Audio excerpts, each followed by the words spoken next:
Sari mes amis, mbaye ikaze mu kiganiro cyacu cy'uyu munsi.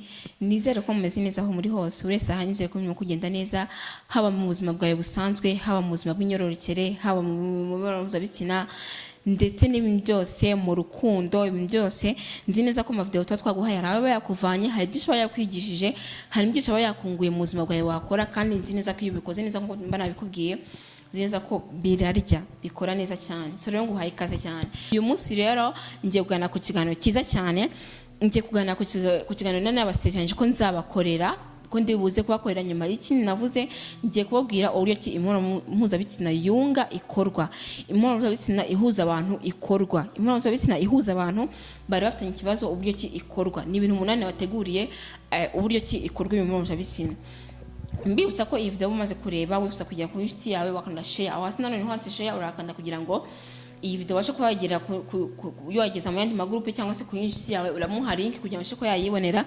Hari ukuntu ubushaka ko nkuko nabivuze muri video yashize, hari ukuntu ubushaka ko imibonano mpuzabitsina yunga ngiye kubwira uburyo kikorwa. Hari ukuntu ushaka kubushaka ko mugikorera muri babiri, ariko muzi ko urashaka nyine niba mfite ibibazo muri babiri, umwe ntagakumva nta no gushaka kumva ijambo na rimwe riguturutseho. Muhesha rero kanditse ko aragira amatsiko kuvuga ati uyu muntu twashwanye ni cyanyoherereje, uyu muntu twashwanye ni iki ampaye, reka nkirebe kugira ngo ndebe ukuntu nyine ndebe icari cyo. None nabireba arahita abona ari imibonano mpuzabitsina yunga, arabasha kuba yamenya uburyo kikorwa mu byo n'ubujya no kumurango mwayikora cyangwa se n'ujya kumwegera mu gikore niwe mwamubana azahita byumva vuba, kandi nzi neza ko uyu muti uzakora. Ngiye kubwira rero uburyo imibonano mpuzabitsina yunga. Imibonano mpuzabitsina yunga ni igihe abantu bafitanye ibibazo hagati yabo bari babiri, mufitanye ibibazo. Nababwiye kujya kureba therapist, hari menshi babikora, ariko mu by'ukuri ntabwo ari cyo cyambere, ntabwo cyo kiyo twaga imibonano mpuzabitsina yunga. Ngiye kubwira 8 naguteguriye kugira ngo ubashe kuba wakumva ati ese nzayikora gute, nzabicisha gute step by step kugira ngo umuntu wese kwasa kuba byiza, ese zabyemera gute, bizagenda gute, nyine ndishuba wibaza. Ariko umenya ngo ngiye kubwira ibintu 8 nubikurikiza kugira ngo ubashe kuba ibibazo bamuhatanye mufitanye imirunga y'urukundo bashe kuba yazamuka. None urukundo mufitanye ubuye kimubonana bashe kuba byasenya bya bibazo bindi, kuko nzi neza ko niba ufite umukunzi, ufite umugabo cyangwa se ufite umugore mukundana cyangwa se mubana, ariko menya urukundo mufitanye hagati yanyu muri babiri, urukundo cyangwa se ibintu bibahuza mufitanye birenze kure cyane cya kibazo mufitanye, birenze kure cya kibazo muvuga ko mufitanye hagati yanyu muri babiri, birakirenze kure nta naho bihuriye. Menya rero ko mugomba kureba imibonano mpuzabitsina yunga kugira ngo mwashe kuba rwa rukundo ya mirunga y'urukundo izamuke, noneho ibintu bishobora kugenda neza cyane. Mu mibonano mpuzabitsina rero hari imisemburo ivubuka nkuko nabikubwiye. Iyo misemburo nivubuka bizatuma itwikira bya bibazo byose, ibitwikire nta ikibazo mwongera kubonana muri hagati yanyu muri babiri. Ikintu cyambere mugomba kumenya rero ndatinze amagambo, itangirira imibonano mpuzabitsina yunga itangira no kwirengagiza ibibazo mufitanye, ugaha mugenzi wawe agaciro. Tangira uhe mugenzi wawe agaciro kandi wirengagiza ibibazo mufitanye muri babiri. Buri wese hagati yawe, niba imibonano mpuzabitsina yunga uri umugabo ugiye kwitangiza, ariko mu by'ukuri ni umugore waguhemukiye. Niba ari umugore waguhemukiye, vuga ngo ngiye kwirengagiza ibibazo umugore amfitiye, ndikora ibintu byose nta kundi kuntu byazakemuka. Ntabwo ngiye kuzicana n'umugore, ntabwo ngiye kuzatandukana n'umugore wanjye ndamukunda, ariko sinabigenza ute, reka nyine nkore imibonano mpuzabitsina yunga kugira ngo imushe kurushaho kugenda neza. Riyangagize rero byakosa yagukoreye, ryirengagize. Irengagize yakosa yagukoreye kandi umuha agaciro, umve ko ari umuntu nyine.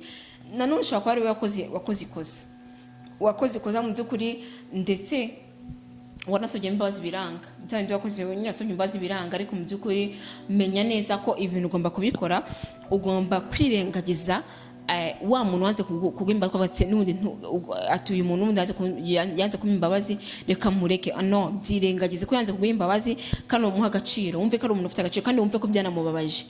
Ubiha agaciro najya kosa wakoze, uriha agaciro nbye ni byiza, urariha agaciro ryakosa wakoze kugira ngo wumve neza ko nibanze no kubarira ko ya nakoze ikosa, ariko nagomba gucika intege. Niyo yanze kumbabarira, ariko ndakomeza mpatirize.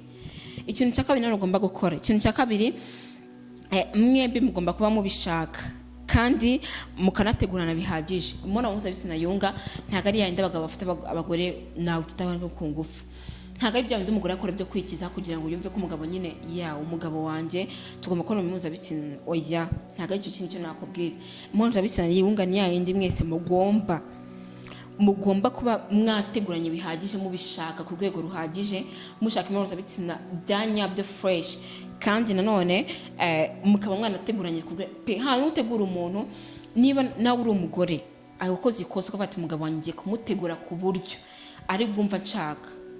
Gutegura umuntu we batangirira he? Gutegura umuntu atangira kwa kundi nyine ugenda umwiyereka, hari ibintu byinshi cyane ukora kugira ngo utegure umuntu mu mutwe abone ko mu by'ukuri acyo gikorwa kwegerezaho, ko buri muntu maranye imyaka abakuzi. Ubu rero ko gutegura gukora mu buryo budasanzwe pe, hamwe wumva ko hari ikintu ukora ukavuga ati iki kintu ndi kugikora ni nkaho mbese ari umuntu kunyuruka cyangwa se ari umuntu benshi bari kundeba, ndi kugikora bampanze amaso, ngomba kugikora neza cyane.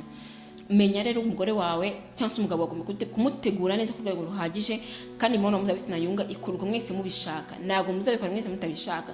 Gute se? Kandi mwarashanye mutanye ibibazo, ntabwo bishobora gukunda. Ntabwo imibonano ari ibunga imyanda isanzwe mukora kugira ngo mwikize, no. Menya ko imibonano mpuzabitsina yunga, imibonano mpuzabitsina ikorwa mwese mwumva bishaka pe, amasantima yabishi. Ikintu cya gatatu, buri wese agomba kwigira mwiza mu gihe uzi ko ugiye uzakora imibonano mpuzabitsina yunga cyangwa se ugiye kuyikora mu minsi iri imbere. Menya neza ko ugomba kwigira mwiza mwese, haba ku ruhande rw'umugore, ku ruhande rw'umugabo, ugomba kwigira mwiza. Tuvuge uri umugore ufite ikibazo n'umugabo wawe, ugire mwiza fresh. Mara iminsi ukora amasiporo ugabanuke, mara iminsi witaho, haba kwambara neza, kurya nyine ibiryo uturyo duke kugira ngo ubashe kugira amaparufe, uhumure, isuku idasanzwe kugira ngo wigire mwiza. Kwigira mwiza ndikuvuga ntabwo ari ukuvuga ngo kwigira mwiza ngo iki ngo uritonda ngo iki, no. Kandi wari umukoreye ikosa, ariko umuti ni imibonano mpuzabitsina yunga. Menya neza ko ugomba kuyikora ukeye. Niba uri umugabo, kora amasiporo uvuga ati n'umugore wanjye nzamwemeza, ati imibonano mpuzabitsina nzamwemeza. Umugore wanjye agomba gusanga ndi wa mugabo ufite isuku, wa mugabo umeze fresh, ku buryo tujya kwikora atavuga ati ahubwo dore n'iki nari nabuze. Ahubwo iki kibazo cyateye gutuma umugore wanjye yongera kuba inkumi, cyateye gutuma umugabo wanjye yongera kuba iboga, kaba mwiza. Bya binamubonagaho tukibana, twabana tugikundana plutôt, byongeye biragaruka kubera nino kosa ryabaye. Mwajya gukora imibonano mpuzabitsina kumva ni ibintu bishyashya, ukagira ngo ni umuntu mushyashya muri kumwe, cyangwa se muri kwezi kwa buki, cyangwa se uko ndi mu giharanye mugifitanye ibisantima. So rero ikintu cya kane nakubwira, ikintu cya kane, wowe watangije imibonano mpuzabitsina wirambirwa, wowe watangije kumva ko mugomba kureba mpuzabitsina yunga hagati yanyu, ibibazo byanyu bigakemuka, wirambirwa kumusaba. Kuko niba birumvikana neza ko niba uri umuntu ugiye gutangiza ibikorwa cy'imibonano mpuzabitsina, niba uri umuntu ugiye kugitangiza kandi mufitanye ibibazo muri hagati yanyu muri babiri, wa wundi ntabwo ari buhita byumva. Ushaka kuba uri kumbona wowe ari wowe kureba iyi video, ariko wa mukunzi wawe cyangwa se wa muntu mubana mwashakanye ntago ari wa wundi nawe uri kureba iyi video. Rero biratuma ari wowe ugira uruhare rukomeye cyane. Niba kugira uruhare rukomeye rero niki, niba kwanje komeza ugerageze uri kushisha muri zanzira zose nakubwiye pe, kugira ngo umashe kuba mwakora imibonano mpuzabitsina, ubashe kuba wamwemeza, ubashe kuba imirunga ari kunogwanyu yazamuka. Ariko yabyanze, wirambirwa, muhatirize. Kandi cyo nkomeza kukwibutsa neza ko nakubwiye ngo urukundo mufitanye cyangwa se ibintu mufitanye bibahuza birenze kure cyane icyo kibazo mufitanye. Rero icyo kibazo mufitanye ni gitoya cyane, nukomeza guhatiriza azakomeza agiye ashaka imibonano mpuzabitsina muyikore, kandi bizashobora kuba byiza cyane. Ikintu cya gatanu nawe nakubwira, ntimukore bya bindi gusa, ahubwo mushyiremo n'udushya.